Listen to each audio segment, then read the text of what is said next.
Good evening, and welcome to another quiet journey into the past. Tonight, I invite you to set aside the noise of the day, let the world soften at the edges, and allow yourself to drift backward, far backward, into the windswept north, where the cold sea meets rugged shores, and where the people we call Vikings once carved their lives from ice, wood, and flame. This isn't the world of horned helmets and glorious battles you might imagine. No, what lies ahead is something quieter, grittier, more real. A slower rhythm, heavy with labor, with smoke curling from thatched rooftops and the muffled cries of livestock in muddy yards. In this place, every sunrise meant work. Every season brought a new kind of hardship, and every life was small, ordinary, and astonishing in its endurance. In this long, unhurried journey through Viking life, we will begin as a common villager, rising early, enduring the cold, performing chores that never truly end. Then we will follow a warrior's story, not in shouted triumph, but in quiet resolve. We'll explore mysteries carved into stone and buried beneath the soil. And finally, we'll step into the long halls of the powerful, those few whose lives gleamed faintly above the toil of the many. But for now, settle in, find comfort in stillness, and imagine yourself waking to a bitter wind outside a timber wall, somewhere in a Viking village by the sea. Imagine it is still dark. The morning sun has not yet broken the horizon, and already your feet touch the cold, dirt-packed floor of the longhouse. There is no glass in the windows, only wooden shutters closed tight against the icy wind. The hearth has burned low, and the coals are sleeping under a thin layer of ash. You are no warrior. You are not a jarl or a raider. You are a farmer, like most in your village. Your day begins not with adventure, but with quiet obligation. The air inside your home is thick. It smells of smoke, damp wool, and the faint musk of animals. The smoke from the hearth never quite escapes through the narrow hole in the roof, and so it gathers in the rafters, mingling with the scent of stored hay, drying fish, and your family's sleep-heavy breath. The longhouse is a single room, and privacy is something no one expects. There is no clock, but you know the time by the rhythm of your life. The animals must be fed. The water must be drawn from the well, even if your fingers go numb breaking the thin ice from its surface. If it is spring or summer, there may be planting. In autumn, there is harvesting. In winter, there is survival. You dress in layers of coarse wool, warm but scratchy. You wear a belt to carry your knife, the only tool you cannot afford to lose. Your boots are stuffed with straw for insulation. Gloves, if you have them, are mended often and passed down from hands older than yours. Outside, the world is gray. Mist clings to the trees, and the cold settles into your bones. The animals stir in their pens. Sheep, goats, a few chickens if you are lucky. Their breath clouds the air just like yours. There is no break in this rhythm. No weekend, no holiday. The chores are endless because the stakes are simple. If you don't work, you don't eat. If your roof leaks, you get sick. If your harvest fails, you starve. And yet, there is community. The other villagers share tools and gossip. Children run barefoot in the mud, and old stories are told by firelight. You have little, but you are not alone. The meals are plain, gruel made from barley or oats, dried fish that tastes of the sea, and thin ale brewed from whatever grain was left. You eat with your fingers and sometimes with a wooden spoon. There are no plates.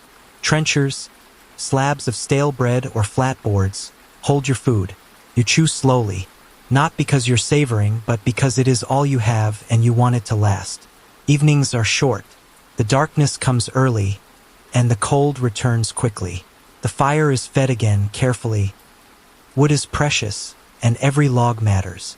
The family gathers close. You listen to your grandfather tell stories of gods and giants, and of lands across the sea where the sun sets later and the winters are kinder. And when you finally sleep, you do so on straw, with furs pulled over your shoulders, and the slow breathing of your kin around you. You listen to the crackling of the fire, and the groaning of the timber frame in the wind, and you know, this is what life is, constant, demanding, and deeply woven with the land and the sky. You close your eyes, not because the day is done, but because the morning will come again. As the morning stretches onward, you begin to notice the little things, the ones that never quite fade, even when you're used to them. The inside of the longhouse is dim, even at midday. Sunlight enters only in narrow bands through gaps in the walls or through the open doorway, when the wind isn't biting hard enough to keep it shut. Above you, the roof is low, and the air is layered, cool near the floor, heavy with smoke above your head. The hearth burns in the center, an open flame with no chimney, only a narrow vent overhead. The smoke drifts, thick and languid, never quite escaping. It seeps into everything, your clothes, your hair, the woolen blankets and furs you sleep under. It stains the beams black over time, and when you breathe, you carry some of it with you. You may cough often. The older people in the village always do. The youngest wheeze through the colder months, their lungs catching the same soot as yours. You don't talk much about it. There's no solution and nothing to compare it to. This is the air you were born into, the air you will grow old in if you live long enough. The longhouse is not just your home. It is your animal's shelter too. In the dead of winter, the goats and chickens sleep nearby, penned off in a corner, sharing their warmth with you. Their sounds are constant. Shuffling, snorting, clucking. You become familiar with their rhythm, and you begin to hear silence as something foreign. The stillness only comes when something is wrong. Everything smells, not in a terrible way, but in a strong, constant way. Smoke, sweat, damp earth, old wood, drying herbs, salt fish, fermented cabbage, unwashed wool, the breath of animals. Together, it becomes the scent of your life. A scent you no longer even register. You've never had a private room. There is no space for it. The concept itself might seem strange. Everyone sleeps in the same place, eats from the same fire, breathes the same air. In the winter, you may all sleep in one heap, conserving warmth, bodies packed close beneath shared furs. Modesty is less about privacy and more about timing, knowing when to avert your eyes, when to move aside. To bathe is a luxury of effort. Water must be hauled, heated, and poured. Sometimes it's not worth it. A quick splash on the face, a wiping of hands, and that's enough. A full washing may happen only once a week, on the day set aside for rest if your chores are caught up. Lice are common. Fleas too. You pick at them absently when you're still. You might share a comb carved from bone with your brother, or rub ashes into your hair, hoping to discourage the crawling. Clothing is rarely changed. The same tunic may serve for days, even weeks. You wash it when you can, hang it to dry in the sun when the weather allows. Until then, the fibers carry the memory of your sweat and labor, and your boots were the soil from every step you've taken. Still, despite the discomfort, there is comfort too. The fire, though smoky, is warm. The walls, though thin, hold the wind at bay. The longhouse is loud, crowded, and close, but it is also familiar, predictable, safe in its own way. The routine of your days dulls the edge of hardship. You do not expect silence. You do not expect privacy. You do not expect clean air or clean hands or a full belly. You expect only the work, the next meal, the rhythm of seasons that never stops. And so, when you rise and tend to the fire, when you feed the animals or patch a roof or mend a fishing net, you do so with steady hands, not because life is easy, but because it simply is. You do not think of change. You think of getting through the day. By midday, the dull ache of hunger returns. Not the sharp pangs of starvation, but the familiar emptiness that comes with hours of effort and little to eat. Meals in a Viking village are not celebrations.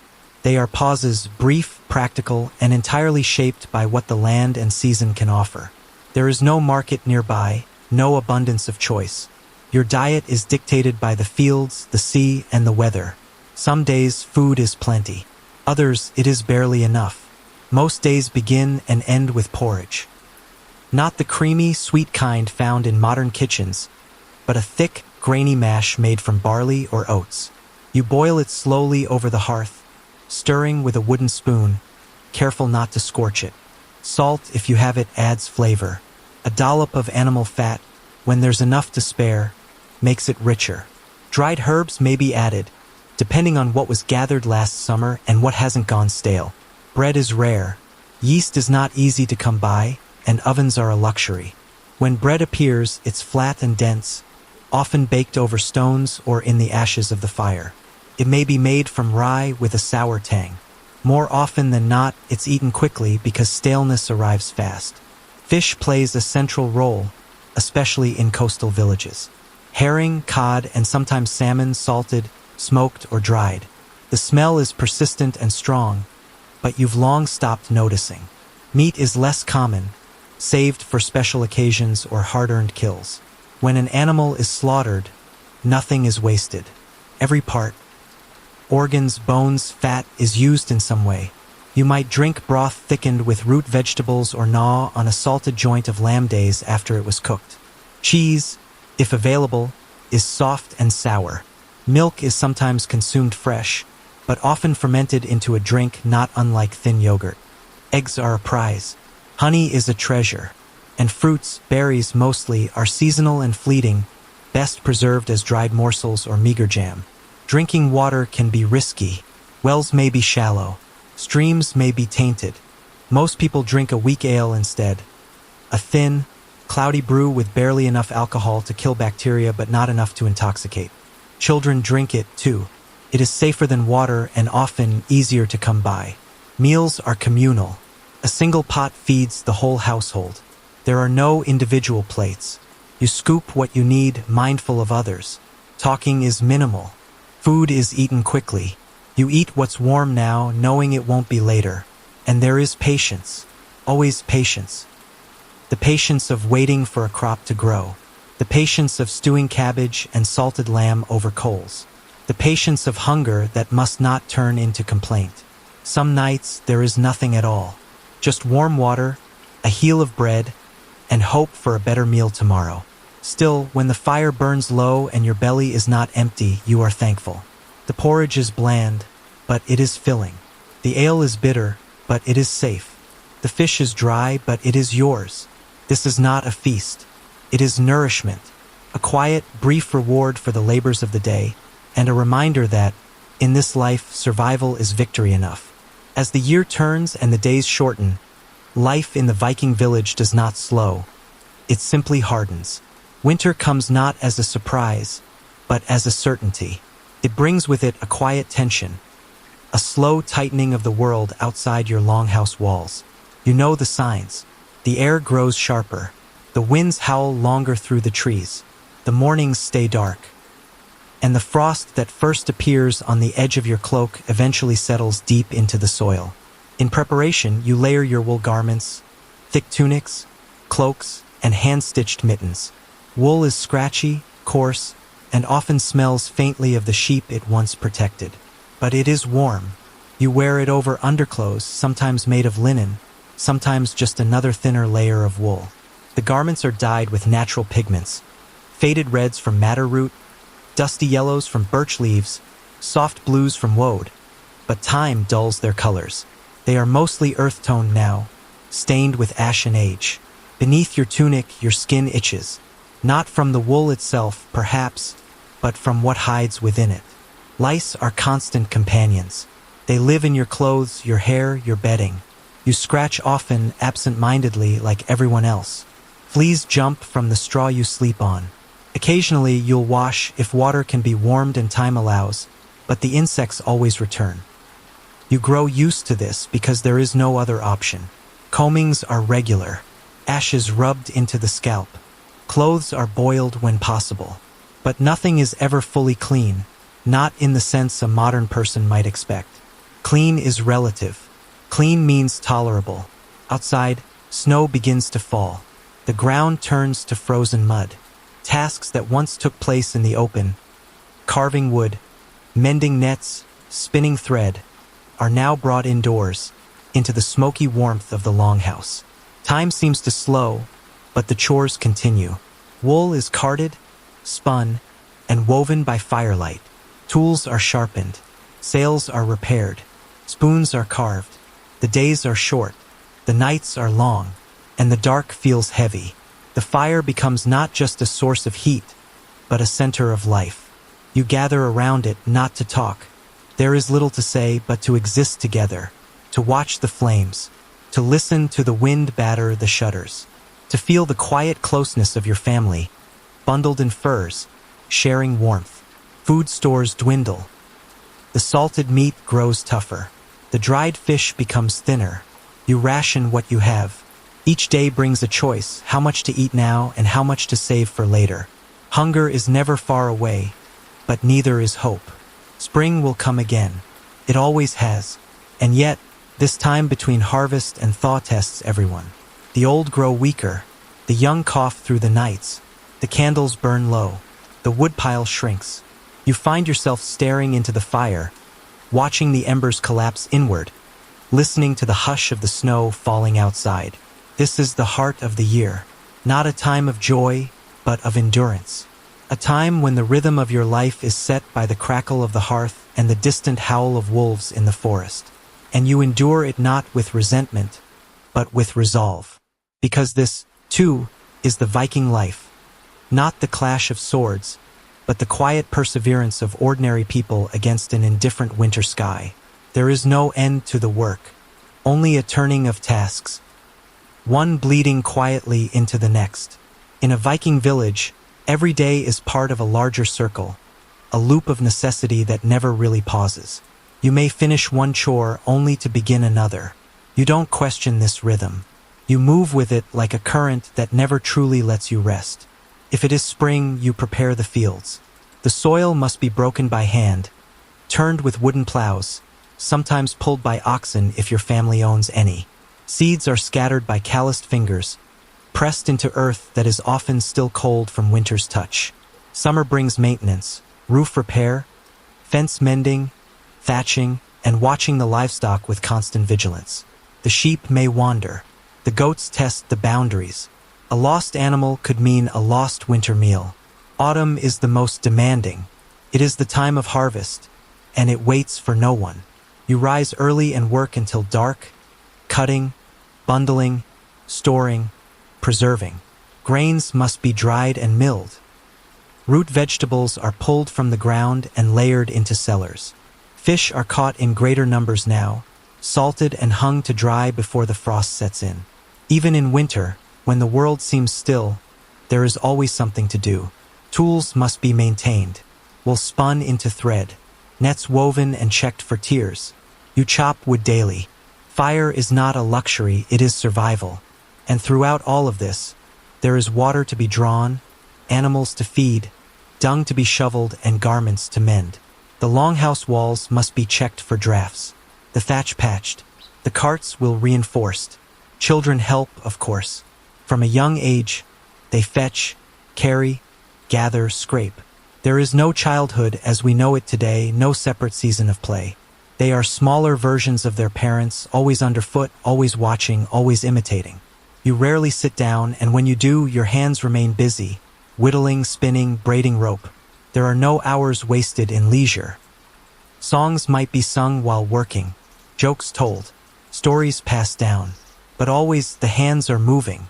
Evenings are often spent near the hearth, the only source of light and warmth.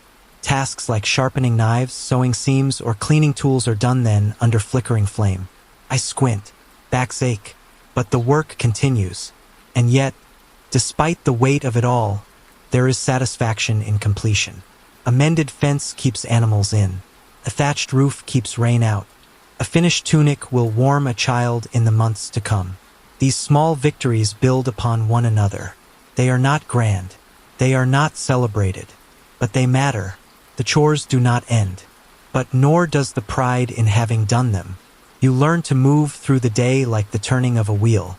Quiet, steady, endlessly forward.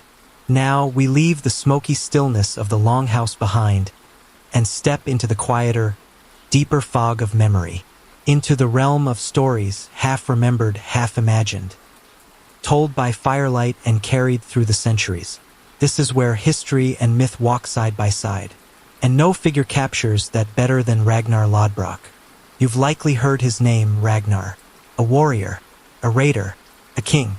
His tale has been passed down in Icelandic sagas, in Norse poems, and in whispers across the North Sea. But who he truly was is harder to say. The sagas describe him as the son of a Swedish king, or a Danish one, or sometimes a farmer. It changes depending on who is speaking. What remains is the shape of a man driven by ambition, by cunning, and by a hunger for the sea. Imagine him not as a roaring conqueror, but as a sharp-eyed chieftain, quiet, calculating, observing the rhythms of his time. He watches his neighbors build ships, not just for fishing, but for crossing oceans. He sees opportunity in every coastline. His story begins with raiding, small, targeted strikes against undefended monasteries. Not cruelty for its own sake, but strategy. Monasteries are rich, yet poorly guarded. Their treasures, books, gold crosses, casks of wine, are easily carried. The monks do not fight, and word spreads. The Norse have come. But Ragnar is no brute. He earns respect through discipline. He keeps order among his crew, divides spoils fairly, rewards loyalty. His name begins to echo beyond his own shores. The sagas claim he sought glory not just through gold, but through legacy, that he courted danger, married shield maidens, and wore enchanted trousers made from animal skins to protect himself from serpents. But beneath the legend, a man lived, one who likely built alliances through marriage, who gathered warriors with promises of land and silver, who understood that the strength of a leader comes not only from the sword, but from the story. And so, Ragnar's tale begins not with a single battle, but with an idea that the sea, once feared, could be mastered, that the horizon was not the edge of the world, but an invitation, that through boldness and planning, a man could rise above the mud of his village and carve his name into the memory of many. Whether he was one man or a merging of many, we may never know. But the name Ragnar Lodbrok became a beacon, a figure whispered about in distant courts, a symbol. And it is here, with the tide pulling gently at the shores of history, that we begin to follow his footsteps as the sails rise and the ships point westward. The sea is calm this morning. A low mist hangs over the water like a veil, and the rhythm of the tide murmurs softly against the hulls of longships drawn up on gravel beaches. In the distance, the cry of a seabird. The world seems quiet, too quiet perhaps for what is about to come. Now imagine yourself standing on that shore. Your cloak clings damply to your shoulders. Salt lingers on your lips. In your hand, a small axe.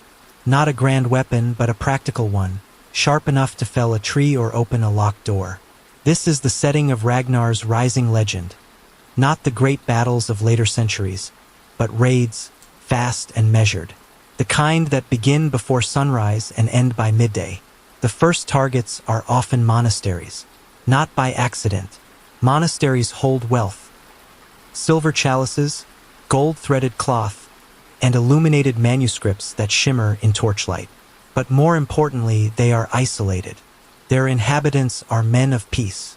And their walls are stone, yes, but built to keep in silence, not out steal. One such place is Lindisfarne, an island off the northeast coast of what is now England. The raid there in 793 marks, for many, the true beginning of the Viking Age. The monks are caught unaware. The waves bring strangers who speak no Latin, who wear furs instead of robes, and who leave as quickly as they come, with everything of value taken, and the quiet shattered. The raids grow in scale and distance. Rivers are followed inland. Cities with walls are avoided. Villages and manors, unguarded, trusting, become common targets. Livestock is taken, doors broken. Resistance, when met, is swift and often brief. Yet it is not mindless chaos. The Norse raiders operate with surprising coordination. Ships are assigned roles. Loot is divided by prearranged share. There are scouts, leaders, sentinels. Success brings prestige and resources to return home and build more ships. Ragnar, if he existed as the sagas tell, is not just a participant in these raids. He is an architect of them, choosing targets carefully, avoiding unnecessary bloodshed when silence is more profitable, leaving villages intact when they might serve future needs. Sometimes he takes captives, not for cruelty, but for ransom or trade. A noble's daughter might be worth more than a gold goblet. priest more than any single coin. As the raids continue, defenses begin to rise. Fortified towns, coastal guards. But Ragnar adapts. He shifts his focus further inland. He strikes from unexpected places. He uses rivers like highways. In time, it is said he leads an expedition up the Seine and lays siege to Paris itself. Was it truly Ragnar? Or men who claimed his name to carry fear ahead of them? It matters less than the ripple he left behind. The raids become more than theft. They become symbols of change, of challenge, of the North asserting itself upon the old world. But for those aboard the ships, for those clutching axes and watching the fog lift from the shore, it is a day like any other. A task, a risk, a chance for silver, for songs, and perhaps a line in a saga still unwritten. Legends have a way of multiplying. As soon as one tale settles into the embers of memory, another rises like smoke to take its place. So it is with Ragnar, and especially with those said to follow him. If Ragnar Lodbrok was the flame, his sons were the sparks that spread far beyond a single shore. The sagas speak of them often. Men with names like Ivar the Boneless, Bjorn Ironside, Sigurd Snake in the Eye, and Hvitserk, each one shaped by a world of war and strategy, but also by inheritance of their father's shadow and his ambition. There is no proof that all these men were truly Ragnar's sons, or even that they lived at the same time. But the stories endure, and through them we glimpse the way Viking power evolved, not just through raiding, but through legacy and the delicate passing of influence from one generation to the next. Imagine Ivar, whose nickname, Boneless, may refer to a physical disability or to something else entirely. The sagas describe him as wise, ruthless, and nearly impossible to kill. He does not rely on brute force, but on planning. He forges alliances, negotiates terms, breaks them when needed, and leads what came to be known as the Great Heathen Army across the kingdoms of Anglo-Saxon England. His campaigns are not the fast raids of his father's day. They are organized, sustained, strategic. He does not strike and vanish. He invades, he stays, he builds. And then there is Bjorn, called Ironside for the armor he was said to wear, or perhaps for the strength of will he displayed. His name appears in tales set far to the south, in the lands of the Franks and even into the Mediterranean. A Viking who journeyed beyond the cold north and returned to tell of marble cities and foreign kings. Through their stories we see a transformation, from seafarers to conquerors, from raiders to rulers. Viking warbands become something more, proto-armies, sometimes welcomed as mercenaries, other times feared as invaders. But behind all of it lingers the idea of Ragnar. Whether as man or myth, he serves as a lodestar, an unspoken justification. Sons invoke his name before battle. Enemies whisper it in fear, and storytellers in smoky halls speak of his death not as a defeat, but as a turning point, when his sons vowed to avenge him. Perhaps that, more than anything, is what gave them power. Not just ships or steel or strength, but narrative. A shared tale that bound them together, even when separated by land and tide. In Viking culture, memory was power. A man might die, but if his name was still spoken, he had not vanished. Ragnar's name lingered long after his body, real or imagined, was gone. It echoed through the halls of kings and the dreams of farmers. And for his sons, it carved a path forward. One paved with ambition, sharpened by blood, and lit by the dim, steady flame of legacy. Every story, even those wrapped in legend, must come to an end. And in the sagas, Ragnar Lodbrok's end is as vivid and strange as his life. But first, pause. Imagine the stillness of a cell, stone walls slick with damp, a shaft of pale light stretching down from a high window. You are alone, chained, waiting, not for rescue, but for fate. According to the tales, Ragnar is captured by a foreign king, Aella of Northumbria. His raids have grown bold, too bold. One too many strikes along the northern coasts. And this time he is caught, not on the battlefield, but in the aftermath. His ship wrecked, his men scattered. He is delivered to the king as a prize. Aella, seeking revenge for past raids, does not grant him a quick death. Instead, he is cast into a pit, a deep enclosure filled with venomous snakes. This is how Ragnar is said to meet his end. Not beneath a hail of arrows or beside his sons in battle, but in darkness, alone, surrounded by the hissing of coils and the slow sting of poison. Is it true? That's difficult to say. The sagas, after all, are not history in the modern sense. They are memory shaped by meaning. What matters is not the method of his death, but how it was remembered. They say that as the snake struck, Ragnar sang. He recited verses of his life, his battles, his youth, his victories. He accepted his fate with stoic calm. And in his final breath, he spoke not of regret, but of vengeance to come. How the little piglets would grunt, he supposedly said, if they knew what the old boar suffers. It is a line meant to echo, to stir the blood of his sons. And stir it did. From this death, the legend only grows. His sons, real or poetic, are said to launch the great heathen army, not just to raid, but to punish, to seek justice for their father, to reshape the kingdoms of the British Isles in fire and steel. But Ragnar's story does not disappear with him. Instead, it settles into the bones of the North, into the sagas told in Icelandic longhouses, into the inscriptions carved into stone, into the names of villages, rivers, and ruins. His death becomes a symbol not of defeat, but of endurance, a reminder that to the Norse, a life well lived was not one of peace, but one of purpose. To meet death with a steady gaze was the final test of honor. And so, whether he died in a pit or not, Ragnar lives on. Not in flesh, but in song, in the rhythm of words passed down, in the hush of listeners around a hearth, leaning in as the fire flickers low and the tale of the old warrior, calm even in death, begins once again. Long after Ragnar's name has faded from living memory, his story, and many others like it, continue to speak, not through parchment or preserved scrolls, but through stone.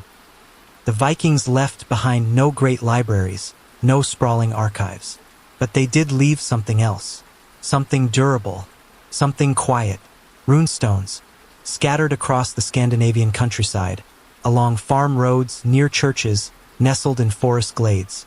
You can still find them, upright slabs, sometimes towering, sometimes modest, carved with winding, looping script. Their surfaces tell stories, of families, of voyages, of the dead. Unlike the flowing lines of Latin script, runes are angular, designed to be carved, not written. Their edges are sharp, purposeful. They cut into the granite and gneiss with patient force, meant to endure centuries of wind, rain, and silence. Many of these stones begin the same way. X raised this stone in memory of Y, a son for a father, a wife for a husband, a brother for a fallen sibling. The words are simple, often formulaic, but in their simplicity lies something profound. They are not grand monuments. Most are quiet remembrances, evidence of love, of grief, of duty. Some stones, however, are more elaborate. They speak of journeys to distant lands, of battles in England, pilgrimages to the south, or deaths in faraway places. One mentions silver brought back from Byzantium. Another refers to the taking of a castle in Miklagard, the Norse name for Constantinople, and some are still undeciphered, their meanings lost to time, their runes arranged in ways that suggest ritual, myth, or mystery. Perhaps they were messages not meant for human eyes at all. The stones themselves are placed with care. Some are near burial mounds, others near crossroads. Their locations seem deliberate, chosen to be seen, remembered, or perhaps to mark something now forgotten. Imagine standing before one now. Moss clings to its base. The carvings are worn but still visible. You run your fingers over the grooves. You try to sound out the names. You wonder who these people were, what their lives felt like, whether they were mourned, whether their names were ever sung. There is a calmness in the stones, a stillness that speaks not of conquest, but of reflection. They tell us that for all the fury of Viking raids and the noise of their reputation, these were also people who loved, who lost, who remembered. They did not seek immortality in the sky. They sought it in stone, and somehow, through their hands, carving slowly into rock with metal tools under a northern sun, they found it. Beneath the soil of Scandinavia, and sometimes beneath carefully raised mounds, rest the hushed outlines of ships. But these ships never touched water. They were not built for trade, nor for raids. They were built for passage into another world. The Viking ship burial is one of the most iconic and enigmatic rituals of Norse culture. It captures both the imagination and the spirit of a people whose lives were shaped by the sea, and who, perhaps, believed that death was a journey much like life, only longer. Imagine the scene. A shallow trench is dug into the earth, shaped precisely to hold a vessel. Sometimes a full-sized longship, with its proud prow and carved dragon's head. Other times, a smaller version, still boat-shaped but more symbolic. The ship is placed carefully, its keel resting in the hollow, its frame surrounded by offerings. And then the body, or sometimes more than one. A man, perhaps, wrapped in furs, laid to rest with his sword, his shield, and the quiet weight of his legacy. Or a woman, dressed in her finest woven garments, surrounded by brooches, beads, and the tools of her work. In rare burials, animals are included. Horses, dogs, perhaps even sacrificed companions, though always with care, never cruelty as spectacle. Around the body, grave goods are arranged. Items from daily life. A comb, a cup, iron tools, sometimes imported luxuries, silk from the East, silver coins, delicate glassware. Each object chosen, perhaps, for its meaning in the next world, or its meaning to the deceased. Then, the ship is covered, sometimes with earth and stones to form a mound, rising like a quiet hill above the landscape. Other times, it is burned, the flames consuming wood and fabric, leaving behind only scorched nails and ashes. Fire and earth both used to seal the passage. What do these burials mean? Archaeologists and scholars offer many interpretations. Some see them as status symbols, reserved for the elite, meant to display wealth and power even in death. Others suggest spiritual beliefs, perhaps that the ship would carry the soul to the afterlife, sailing unseen across the sky or beneath the earth. And then there are deeper layers still. In Norse cosmology, the sea separates worlds. Midgard, the realm of humans, is bordered by water. The dead must cross it to reach their final home, be it Valhalla, hell, or something else. A ship, then, is not just a vessel, it is a bridge between the seen and the unseen. One of the most famous discoveries, the Oseberg ship in Norway, was unearthed in 1904. Buried around 834 CE, it held 2 women, possibly of high status, possibly priestesses or even queens. Their ship was ornate, its prow curled like a dragon's tail. The grave goods included richly carved sleds, woven tapestries, and even a ceremonial wagon. No weapons, no men, just 2 lives, remembered in timber and thread. Not every Viking was buried this way, of course. Most were laid to rest in simpler graves, with fewer objects and less ceremony. But the ship burials remain, silent, evocative, mysterious. Today, many lie hidden beneath grassy hills or tucked beneath farmland. Ground-penetrating radar reveals their ghostly outlines, shadows of ships once carried by the living, now carrying the dead. You can still visit them, walk the mounds, stand where mourners once stood. Feel the weight of time pressing gently on your shoulders, like mist. They are not grand cathedrals. They are not meant to be entered. They are meant to be remembered. Among the many figures to emerge from Viking lore, none are more unsettling, nor more misunderstood than the berserkers. You've likely heard the term used in modern speech to describe a wild frenzy or someone losing control. But in the Old Norse world, the berserker was not simply out of control. He was something else entirely. Imagine a man standing before battle, bare-chested in the snow, his body painted with runes, or perhaps smeared with animal fat. He wears the hide of a bear or a wolf, head and fur draped over his shoulders, as if he has become the creature itself. His breath is fast, his eyes distant. He begins to growl. He bites the rim of his shield. Then suddenly he charges into the enemy, into the chaos, howling. This is the image of the berserker, a warrior feared not only by his enemies, but often by his own comrades. A man who seemed to transform, whose rage became something more than human. The word itself, berserker, is thought to mean bear shirt or bear shirt. Both interpretations hint at wildness, either clothed in animal skin or so possessed by fury that armor is discarded. They were said to fight without fear or pain, impervious to injury while in their trance. How did they do it? That remains a mystery. Some scholars believe they may have consumed plants, hallucinogens such as fly agaric mushrooms, or special herbal brews before battle, heightening aggression and dulling pain. Others think the state was induced by ritual, deep breathing, rhythmic chanting, or deliberate fasting, a kind of self-hypnosis that pushed the body into overdrive and the mind into something less restrained. But there's another possibility, that it wasn't about what they took, but what they believed. To the Norse, the animal world was sacred. The bear, the wolf, and the boar were more than beasts. They were symbols of strength, guardians, even ancestors. Some warriors may have believed that by channeling these creatures, they became more powerful. Not metaphorically, but truly. In the Icelandic sagas, berserkers appear both as heroes and as hazards. They win impossible fights. They perform great feats. But they also lose control. They cannot be reasoned with. In times of peace, they are dangerous. In love, they are unpredictable. The rage that serves them in battle cannot be turned off like a switch. Over time, their presence fades. As Christianity spreads, the image of the berserker shifts from awe to warning. They become symbols of the old ways, the ungoverned spirit, the chaos before the calm. Laws are passed banning their rituals. Their kind disappears from history but not from memory. And perhaps that's where they belong. Not as historical fact, but as an echo of the extremes humans can reach. The way belief, environment, and desperation can twist a man into something half-seen, half-felt.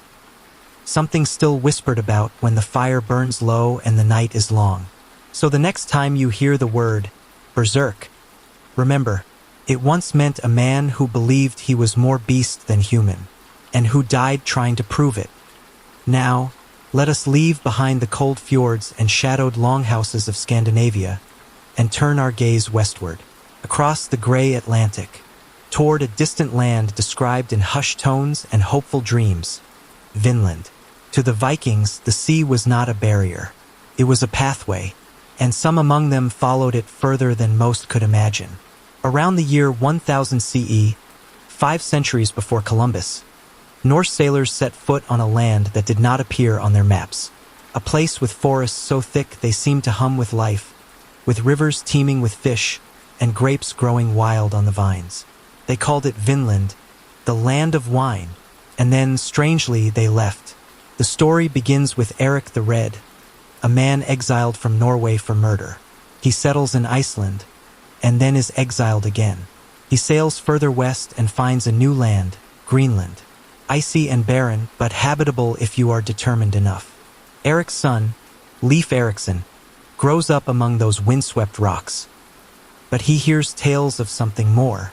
A sailor named Bjarni Herjolfsson had once been blown off course. He claimed to have seen strange coasts beyond Greenland. Flat, wooded, unlike anything he'd known. Leif decides to seek them out. He sails not blindly, but with purpose. What he finds is a series of new shores.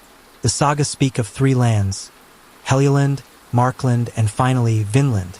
Modern scholars associate these with Baffin Island, Labrador, and somewhere in Newfoundland, though no one can say with certainty. Leif and his crew build small settlements. They explore cautiously. They name the trees, the animals, the berries. They record the shape of the land in memory, not maps. For a brief moment, the Norse exist on North American soil. But the land is not empty. The sagas mention encounters with the Skraelingjar, likely the indigenous peoples of the region. The relationships are strained. There is trade, then conflict. The Norse, unused to the terrain, unprepared for the resistance, eventually decide to leave. Their outpost is abandoned. The dream of Vinland fades. For centuries, the tale was treated as myth, another legend from the sagas. But in the 1960s, that changed. At Lance Aux Meadows in Newfoundland, archaeologists uncovered the remains of a Norse-style settlement. Turf houses, iron nails, loom weights, even a spindle. Radiocarbon dating confirmed it. Norse hands had worked this land around the year 1000. It was real. But why did they leave?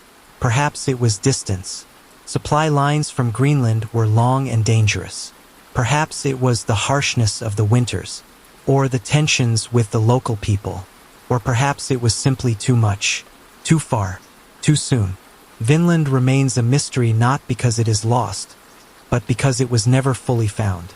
A glimpse, a footprint, a whisper across the waves. Today, the site stands in silence. The wind moves through the grass. The outlines of the old turf walls are still visible if you know how to look. And somewhere, deep in the soil, the memory of those first footsteps on a new world still lingers. Not in triumph, not in conquest, but in wonder. In a Viking village, belief is not confined to temples. It moves through the mist. It hums in the trees. It sits beside the hearth at night, quiet and unseen.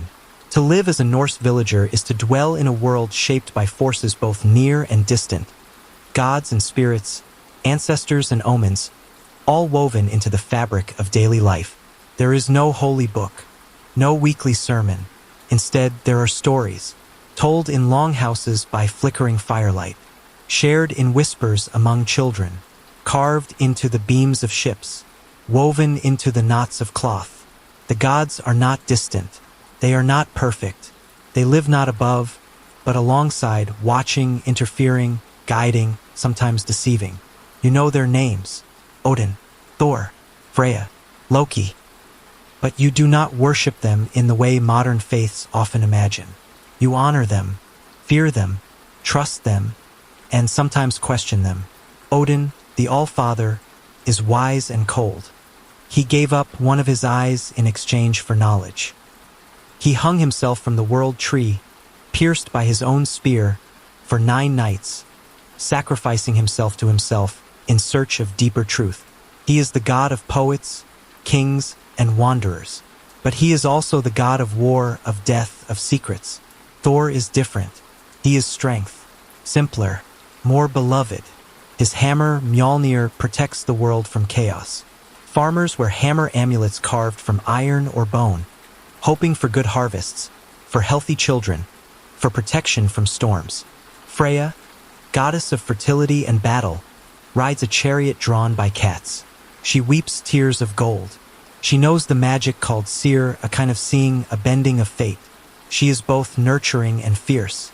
And then there is Loki, the trickster, not evil but unpredictable, a shapeshifter, a catalyst, the one who stirs the calm, tests the limits, opens the door to change. These gods reside in Asgard, but the boundaries are porous.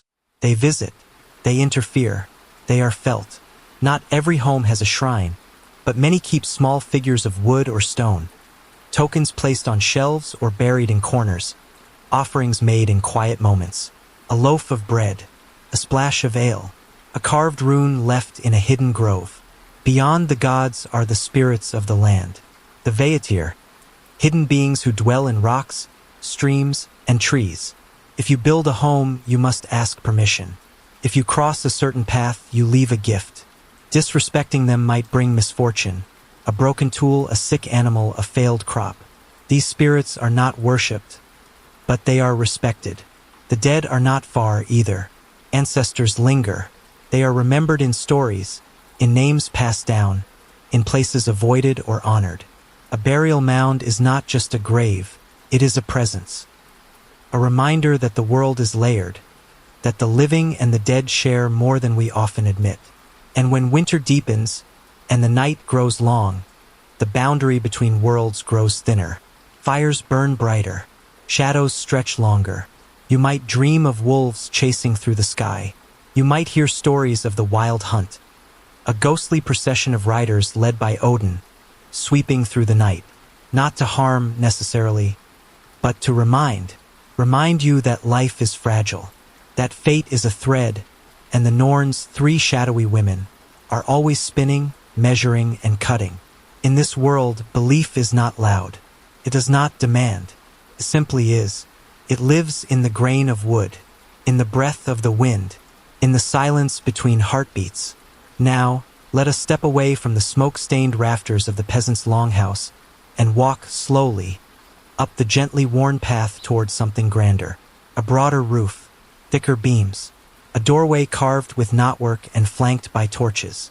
This is the hall of a jarl, a local lord, chieftain, or noble. Here the air is warmer, the bench is wider, the fire burns longer. But even in this place of wealth, luxury is relative. A Viking noble does not sit upon a golden throne, nor does he dwell in a palace of marble and silk. He lives better than his neighbors, yes, but he still lives with the land, still tied to the seasons, the sea, and the strength of those who serve him. The longhouse of a jarl is the center of social life. It is more than a home.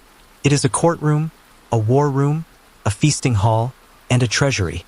Inside, there are carved columns supporting the high roof. Animal pelts line the walls. Shields hang in neat rows. The scent is familiar, but richer. Roasted meat, beeswax candles, spiced ale. This is where alliances are made, where disputes are settled, where guests are welcomed with drink, and strangers judged with careful eyes. At the heart of it all is the fire. Wide and steady, it burns night and day.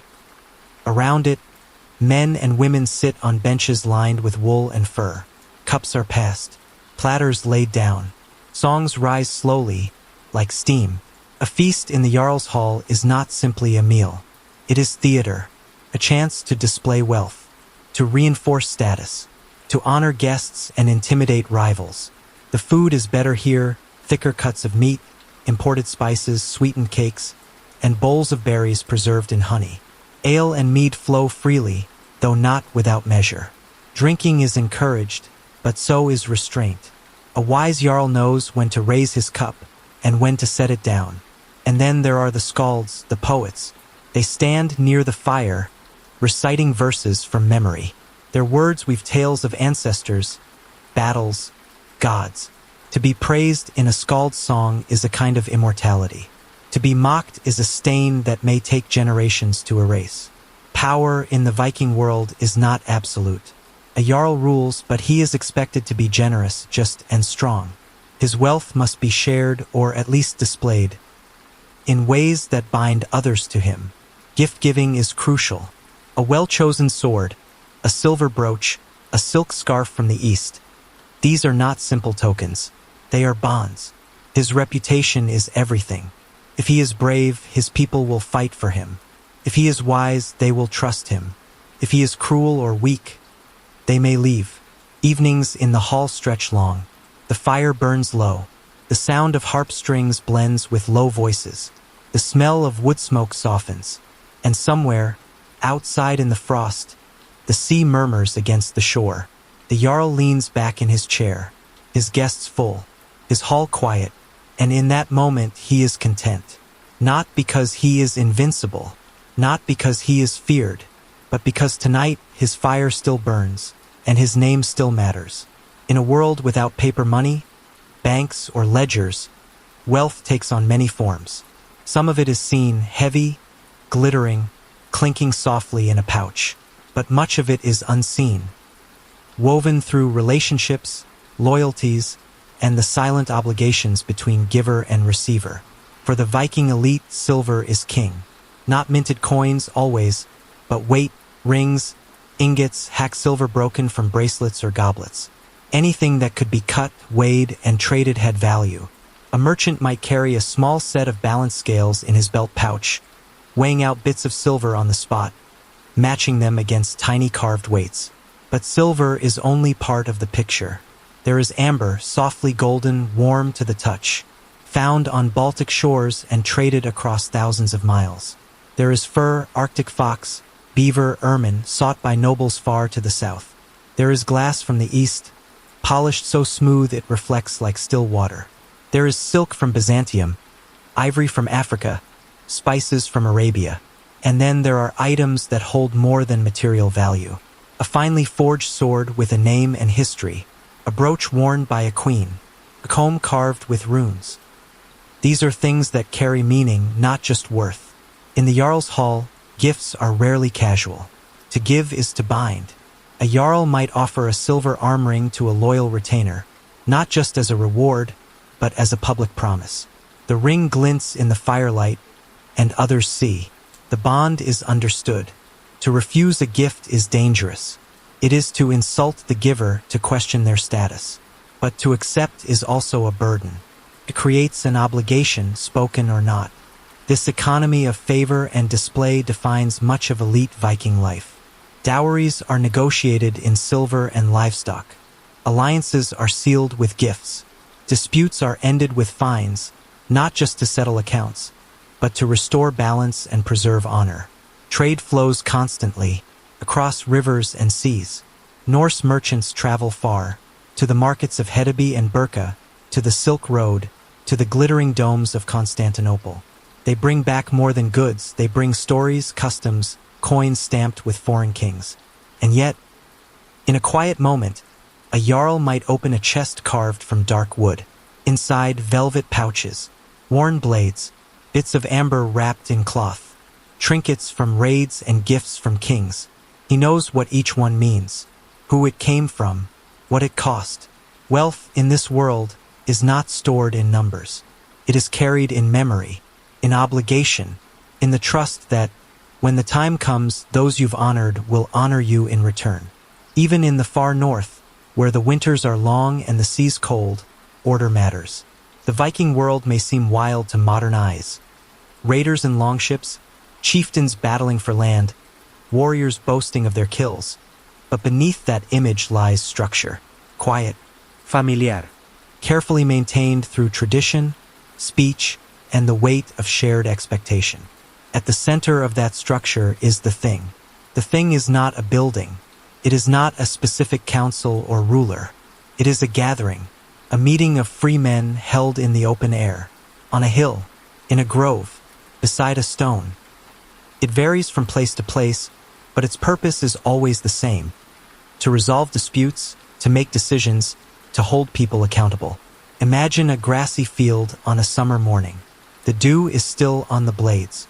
Men arrive in small groups, farmers, warriors, craftsmen. Some carry their weapons. Others carry grievances. They wear woolen cloaks and sun-wrinkled faces. They take their places in a loose ring. At the edge stands the law speaker, an elder with a deep memory, trained to recite the laws aloud. There is no written code. Law lives in voice, passed down, preserved through repetition. A man steps forward. He claims his neighbor has cut into his grazing land. Another steps forward to respond. Witnesses are called. Oaths are made. A judgment is reached, not shouted, but spoken with care.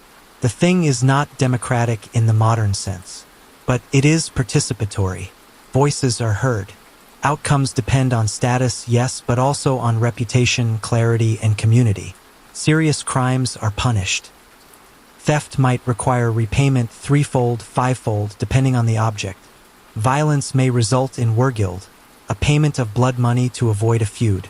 Killing a man, even in anger, carries a cost. But it does not always mean death in return. And when someone refuses the law, when someone breaks the peace, they may be declared utlig or outlaw, not just a criminal, but a man outside the law itself. He may be hunted, shunned, left to wander, unprotected, unclaimed. To be an outlaw in this world is not to go to prison. It is to be erased from society's protections. Acquiesce, permanent exil. For a Jarl, attending the thing is as important as any feast or battle. He must be seen, must support allies, must listen even when he disagrees. His influence is not measured only in silver or swords, but in how he navigates these gatherings, who he supports, who he silences. Power in the Viking world is not absolute. Even kings must tread carefully. A man who ignores the law, who takes too much too quickly, may find himself alone, or worse, surrounded by enemies he once called friends.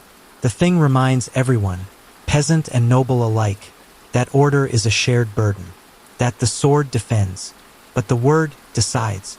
In many tales, the Viking world seems full of men, raiders, kings, traders, and warriors, but that picture is incomplete. Behind the clang of swords and the creak of oars, there is the steady rhythm of looms, of law, of lineage. And within that rhythm, women held quiet but unmistakable power. Step into the longhouse again, not as a visitor, but as a woman of standing. Perhaps you are the wife of a jarl, or the widow of a shipbuilder, or the daughter of a merchant whose coins still travel the northern seas. Your responsibilities are not small. You manage the household not as a servant, but as a steward. You oversee food stores, cloth production, servants, and the seasonal needs of everyone under your roof. You hold the keys. Literally and symbolically, they hang from your belt, often ornately decorated. To wear them is to be seen as capable, as trusted. When your husband is away on a raid, a trade voyage, or a thing gathering, you are in charge. You speak on his behalf. You settle minor disputes. You ensure that life continues. You spin and weave, yes, but not simply as labor. Textiles are currency. High-quality wool and linen are valuable. A well-woven cloak may be traded for goods or gifted as a token of alliance. The spindle is not just a tool, it is a source of wealth. And women own property. You may inherit land. You may control dowries. You may take part in legal contracts with witnesses to record your agreement. If mistreated or wronged, you can divorce your husband and keep your dowry. A woman's voice at the thing may not be as loud as a man's, but it is not absent. There are stories of women who led, who fought, who challenged the world around them. The sagas speak of Gurn Osfer's daughter, who outlived 4 husbands and shaped her family's fate with care and cunning. Of Unen the deep-minded, a settler and matriarch in Iceland, who founded dynasties. Of Lager the shield maiden, half myth perhaps, but wholly symbolic of strength. These women are not anomalies. They are part of the culture. Their names are remembered because they moved through a world of limits and found space to lead. Even in death, their presence is felt. In ship burials, some of the richest graves belong to women, surrounded by fine fabrics, imported glass, silver jewelry, and ceremonial wagons. These are not tokens. They are testaments. And perhaps most quietly powerful of all is the Valva, the seeress, a woman who knows the old magic. She may not live in a longhouse. She may not marry. But when she visits, people listen. She speaks in symbols, in riddles, in warnings. Her staff is carved with runes. Her cloak may be black or blue. Her words are treated with reverence and sometimes with fear. To be a woman in the Viking world is to be many things. A keeper of home, a bearer of lineage, a voice of reason, a dealer in cloth and coin, a mother, a seer, a judge, a survivor. And while the sagas may place swords in men's hands, the women often hold the thread. In the Viking world, your name is more than a label. It is a thread, a legacy, a quiet, invisible weight carried on your shoulders from the moment you are born. Names are chosen carefully. Often they echo the past. An uncle who died young, a grandmother who was fierce, a warrior who once sailed to distant shores. Sometimes they carry fragments of the gods, Thor nestled inside a boy's name, or Fry woven into a girl's. But always they carry expectation. Your name is not only yours. It belongs to your kin, to your ancestors, to your descendants. It is shaped not just by how you live, but by how you are remembered. Honor, then, is not a private matter. It is a currency of reputation, quietly accumulated through choices, actions, and alliances. A man who keeps his word, protects his kin, and honors the dead will be spoken of with warmth. A woman who manages her home, speaks with wisdom, and gives generously will be remembered long after her hands are still. But dishonor lingers too. A broken promise, a cowardly act, an insult left unchallenged. These can stain a name for generations. The memory of failure may be whispered at feasts, avoided in marriage arrangements, or carved subtly into verses sung by skalds. There are no police in a Viking village, No written laws pinned to doorways. What keeps the peace is memory. A man is careful not to cheat his neighbor, because his neighbor's brother may be a jarl. A woman does not spread falsehoods, because her word may one day be needed to defend her family's claim. Reputation is a shield, but also a mirror. Children grow up listening to tales, not just of gods and kings, but of local people. The good farmer who helped during a famine, the stingy cousin who never shared, the warrior who avenged his brother and brought honor to his mother's house. These stories shape their sense of self. Live so they will speak well. Oh, they hope that this child will grow into the name, that they will not shame it, that they will carry it forward clean and strong. Because when the fire burns low, and the wind howls at the door, and someone begins a story with, "Do you remember so and so?" That is when it matters most.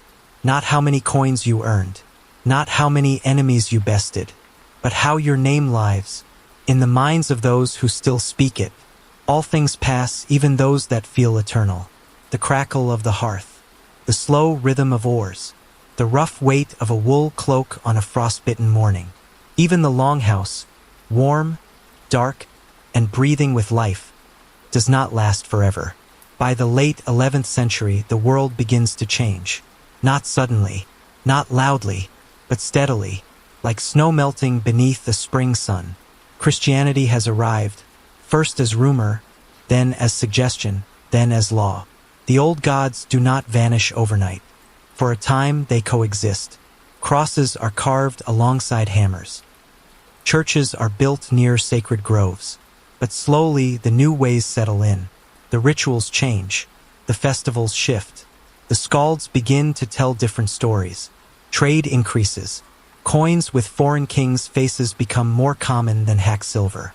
The thing remains, but laws are now written, codified, enforced by royal authority. Kings grow more powerful. Local jarls find their independence fading. Longhouses, once the center of everything, are replaced by stone halls and separate dwellings. The communal life begins to fracture. Families still gather, but less often under the same roof. The Viking Age, as history now calls it, does not end with a single battle or a grand collapse. It simply dissolves. Its edges blur. Its rhythms fade. The songs grow fainter. And yet, it does not disappear. The echoes remain. In the names of towns. In the shape of words. In traditions passed down without always knowing where they began. You can still walk the earth where longhouses once stood. Still touch the runestones left behind. Still smell the sea air that once filled Viking sails. And in that quiet, if you listen carefully, you may hear something old. A story retold. A name remembered. The hush of a world that once was ordinary and extraordinary at the same time. A world where every day began with work and ended with firelight. Where people lived close to the land, to the sea, to each other. Where survival was not a triumph, but simply life. And though you may not have lasted a day in that world, you now carry a piece of it in your mind. So now, as your eyes grow heavier, and the world softens at the edges, take a final breath with the past. Picture the longhouse in silence, the fire low, the children asleep, the goats settled in straw. Outside, the stars above the fjord shimmer like distant embers. And you, nestled among firs, listen to the wind in the thatch and the soft, slow breathing of those beside you. You are part of the rhythm now. Part of something that once was, and always will be. Rest well, traveler, and may your dreams carry you gently to distant shores, to quiet halls, to stories carved in stone. Good night.